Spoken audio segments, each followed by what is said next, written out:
I've always told my hockey players, my fellow entrepreneurs, husbands, fathers, and small business owners that a man without a mission is a man without balls. Michael McLean, brassballsvideos.com. I am an ex-professional hockey coach, ex-amateur championship hockey coach turned 8-figure entrepreneur. If you would like a free copy of my brand new book, 5 Ways to Unfuck Your Life in the Next 30 Days, you can download a free copy below at the link in the description, brassballsvideos.com. It's a simple 22-page complimentary PDF. I wrote this book 3 months ago. You can read it in 25 minutes. Just a word of warning before you download that book, because I get all kinds of feedback from the mush cookies, the snowflakes, and the punch-drunk tomato cans. This book is not every entrepreneur's cup of whiskey. I wrote this book for champions, not for chumps, for winners, not for whiners. If you don't fit into that category, that's perfectly okay as well. So I coached pro hockey for 3 years. I've coached junior and amateur hockey for another 20 years. I work with thousands of elite, generous, and driven entrepreneurs, businessmen, marketers, copywriters, you name it. But when it comes to competition in life, I always say the most dangerous competition I've ever had, whether it was in sports, whether it was in business, whether it was even competition in my personal life, the most dangerous competition you will ever come up against is a man on a mission. A man on a mission, a man who is living his purpose, he's living his calling, he has answered the question, what am I doing here? What is my purpose on this earth? And a man who has found something, a calling, a purpose that is greater than himself is almost unbeatable. When I used to be coaching my own junior hockey team, we lost 4 consecutive seasons to the 5-time champion Castleman Vikings. And every year I would literally be sick to my stomach at the end of the year because we finished second place. Second is last when you play for the Perth Blue Wings. And I would talk to my dad. I'm like, Dad, we just can't get over the hump. We have the best regular season. We do well in the playoffs. And then we come up against this juggernaut Castleman team, and we just can't find a way to beat them. And he would say, well, first of all, the word can't is loser language, so starve that out of your vocabulary. But he said, the reason you guys can't take that next step is Castleman, that franchise, that team, that coaching staff, those players are men on a mission. Men on a mission. You want to win badly. They need to win. That's why you're finishing second place. They are the most dangerous franchise, the most dangerous competitor you have, because you want to win, they need to win. A man or a team or a business or a family or a husband or a father or an entrepreneur who is a man on a mission, living their purpose, living their calling, and is on a journey to help other people that is bigger than himself, is Goliath. Almost unbeatable. So the next year I wrote down on one of those 3x5 index cards, our mission. Our mission. And our mission, the 5th year I coached my junior franchise, our mission was to improve a tiny bit every day. Not even 1%. Just a tiny bit better. Get harder to play against every single day. In the video room, in the weight room, in the locker room, in practice, get a tiny bit better every day, a little bit harder to defeat. Grit, resourcefulness, hunger, all of that stuff. stick-to-itiveness. And we finally won our first Barclay Cup in 23 years for our community the following year because I filled our locker room with 23 young men that could not live with losing. They simply could not live with losing.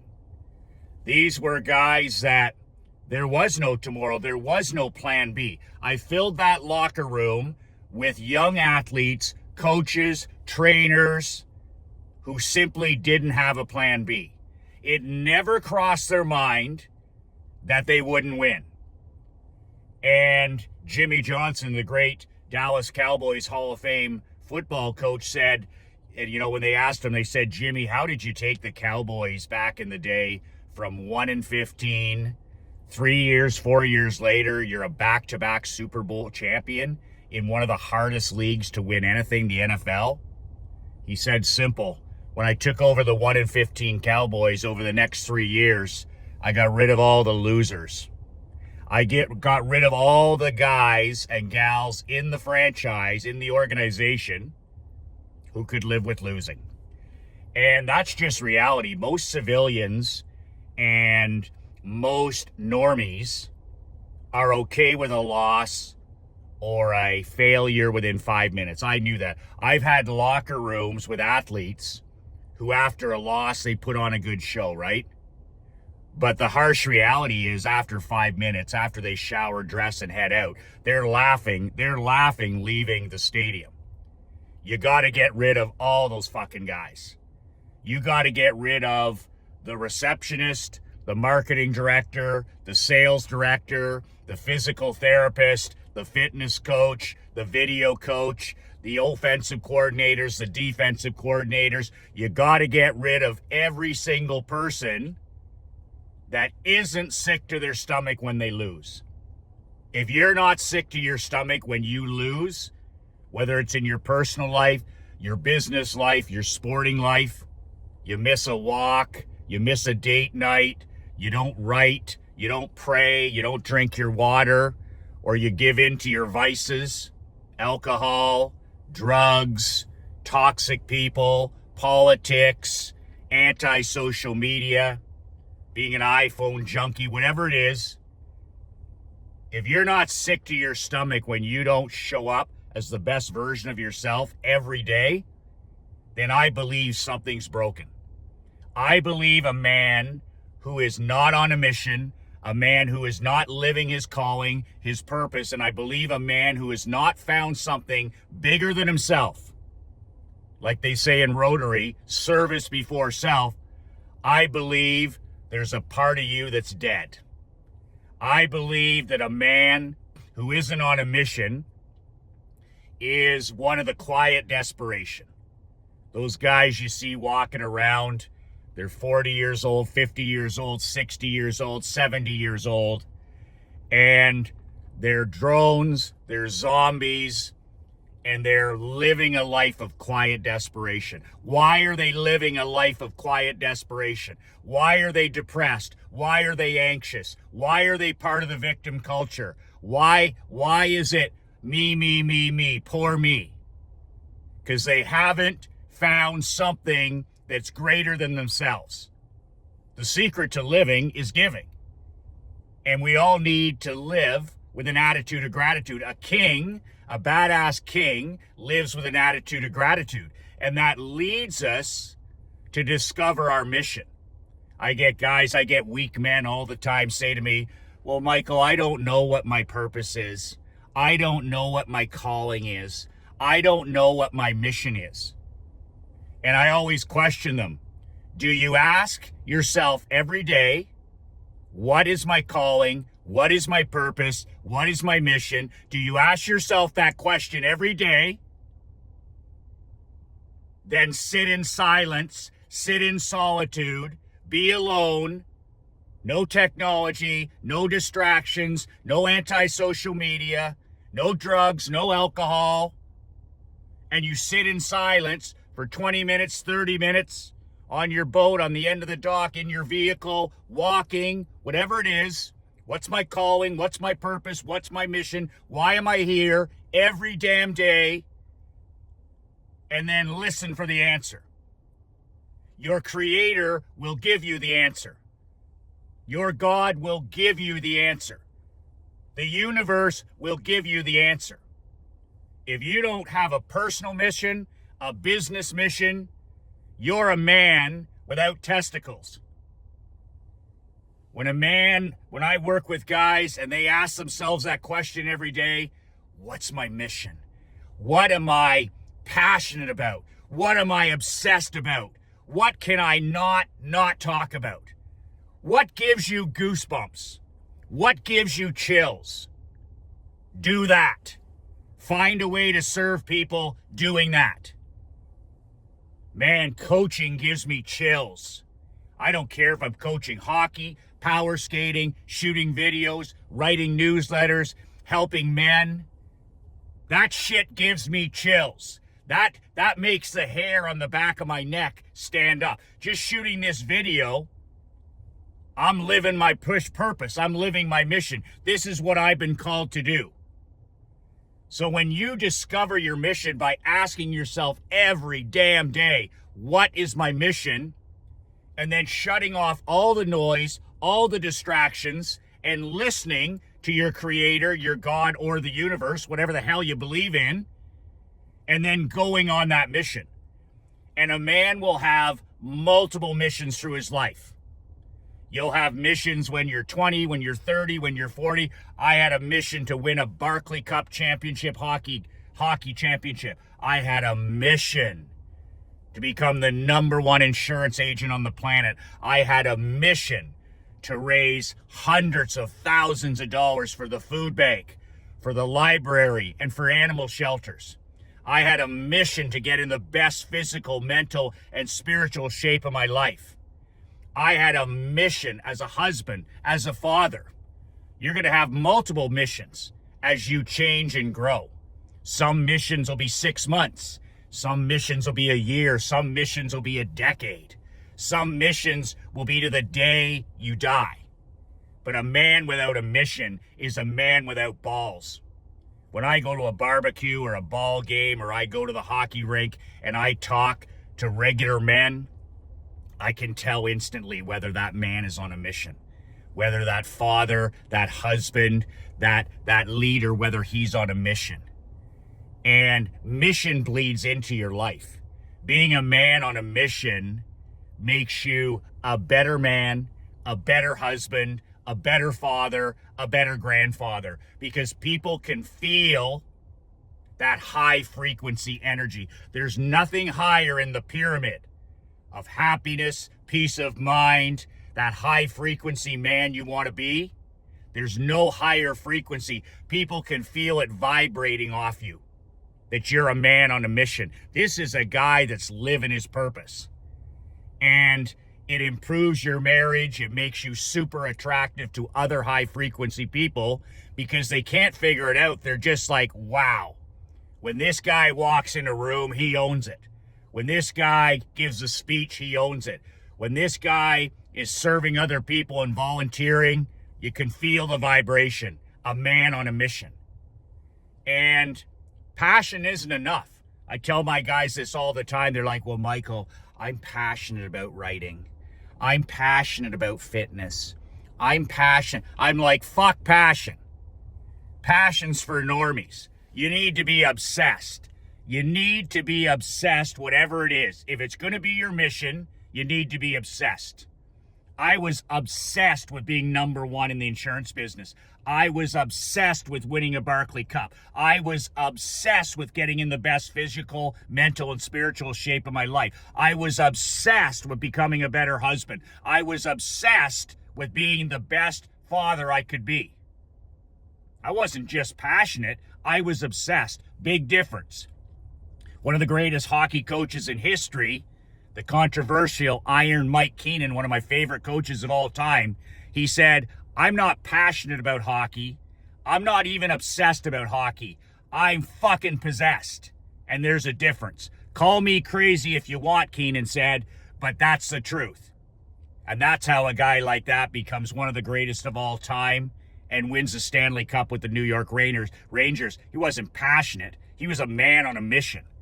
Look at anybody that won anything in sports. Jimmy Johnson, Cowboys, builds that team from the outhouse to the penthouse. He was a man on a mission.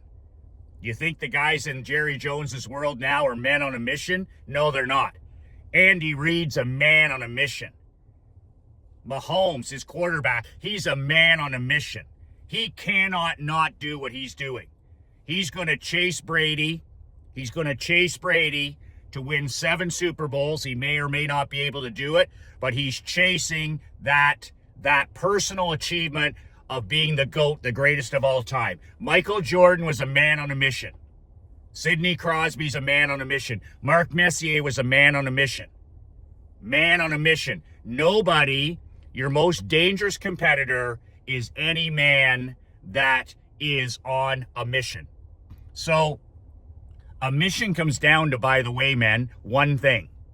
The great Warren Buffett said, okay, one day he said, listen, show me a list of goals to a guy who was mentoring. The guy comes to him with a yellow pad and he's like, here's 25 goals I have. He said, okay, take a hatchet, take an axe, and swift sword 20 of those. 25 goals into 5. 5. And he goes, now decide out of those 5, are you with me here? 1. And work on that and only that until it's complete. Could be 30 days, could be 6 months, could be 2 years. 1 goal at a time. From 25 goals, which are not even goals, down to 5 goals. And he said, work on your most important goal now, and that's all you work on ever. That's your mission. That's your purpose. That's your calling. Till it's done. And then you work on the next one. That's it. That's all. He said those other 20 goals you will never, ever speak of again. They ain't going to happen. And that's the thing about most men dabble. Most men are mediocre. They're ordinary and average because they major, like Jim Rome said, they major in minor things. They dabble. Any area of your life, whether it's your health, your wealth, your fitness, your marriage, your relationship with your kids, whatever it is, if you're struggling in that area, it's because you can live with losing. You got lousy standards in that area. You accept losing, and you're a dabbler. You're majoring in minor things. A man who's on a mission is majoring in major things. 1 thing, not 2. My mission with this consulting company with my partner, Marc-Andre LeBlanc, it's very clear. Every day we get up, we work on our mission. We work on our mission. And what's our mission? Our mission is to help 1 million men like you build the life of their dreams where they can live life and do business on their own terms. That's my mission. And I believe it's going to take 10 years. We're already 4 years in. Maybe it's going to take 15 or 20, but that's my mission. To help 1 million men like you build the badass world of your dreams, whatever that looks like for you. And part of that is me encouraging you to get your ass on a mission. Because a man without a mission is a man without balls. You can feel it from these beta males and these gamma males and these weak-ass tomato cans. They don't have a purpose. They don't have a calling. They're just sleepwalking through life because they don't have a mission. Man, when I go to something, I mean, even when I go to the coffee shop and I'm talking to somebody like this morning, I grab my coffee and y'all do all the pleasantries when you meet somebody you know, and holy shit, if not 2 seconds later, I'm talking about my mission. I'm talking about my mission. The guy says, Michael, I watch your videos every day. Man, that's my mission. Email every day, videos every day, newsletters, books, helping men. That's my mission. He goes, I'm on your list. I bought your book. And we talk about the mission. The mission. When I was coaching the Blue Wings, everywhere I went in my community, whether it was the car wash, whether it was church, whether it was to a school, within a few seconds, I'm talking about the mission. Wow, I cannot not talk about it. It's everything. I eat, sleep, and breathe the mission. So the question for you today, with 40 days left, handful of days, are you kidding me? If you go on a mission for 30 days, if you go on a single mission, one thing, for the next 30 or 40 days until the end of the year, I guarantee you that you'll accomplish more in that area than you have in a decade. You take any of your area of your life that stinks to high heaven, that you're losing in, and you're accepting failure, and you have low standards, and you can accept losing, and you're not sick to your stomach. You go on a mission in that one area, whether it's walking, whether it's drinking water every day, whether it's prayer, whether it's reading for 10 minutes, whether it's writing an email a week, whatever the mission is, going to the gym for 45 minutes, whether it's a date night every week, you commit to that for the next 40 days left in this year, not dabble, man on a mission. You will accomplish more in the next 40 days than you have in the last decade. And this will wake you the fuck up to how important it is that you always have a mission. My dad worked to age 85 from age 15. From age 15, he dropped out of high school at grade 9. He said, this isn't for me. I'm an entrepreneur. He started driving a truck, and he worked to age 85. That's a man on a mission. And people ask me, they're like, how was your dad such a great husband, father, grandfather, great-grandfather? Because he was at peace with himself, because he was always on a mission. And now that he's 91 and he's living in a retirement home, I'm talking to him the other day, and he goes, son, I found another mission. I found another calling, another purpose to help other people in this place. He's a man on a mission. He's a man on a mission. And he's happy, and he's at peace, and he's grateful because he's a man on a mission. And I'm so happy that he's found a mission, even at this point in his life where he's no longer, an entrepreneur. He's a man on a mission. One thing for the next 40 days. Can you do that for yourself? One thing for the next 40 days that's been bothering you, that's been bugging you, and make it something that helps other people. If you're getting in shape or you're walking, how can you use your journey to help somebody else? I just share my mission.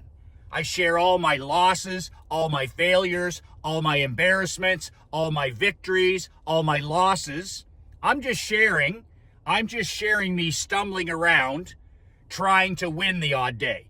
And that's part of my mission. Serving 1 million men is my mission. That's why I shoot videos. That's why I write emails, because I'm a man on a mission. So stop the dabbling. Stop the majoring in minor things. Shut off that fucking phone. And for an hour a day, work on your mission. The first hour of the day belongs to the most important man in your life. Who's the most important man in your life? All you people pleasers. The most important person in your life, the first hour of the day belongs to you for you to work on your mission.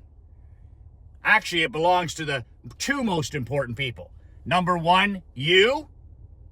And number two, the man that you're becoming. That's who the first hour of the day belongs to.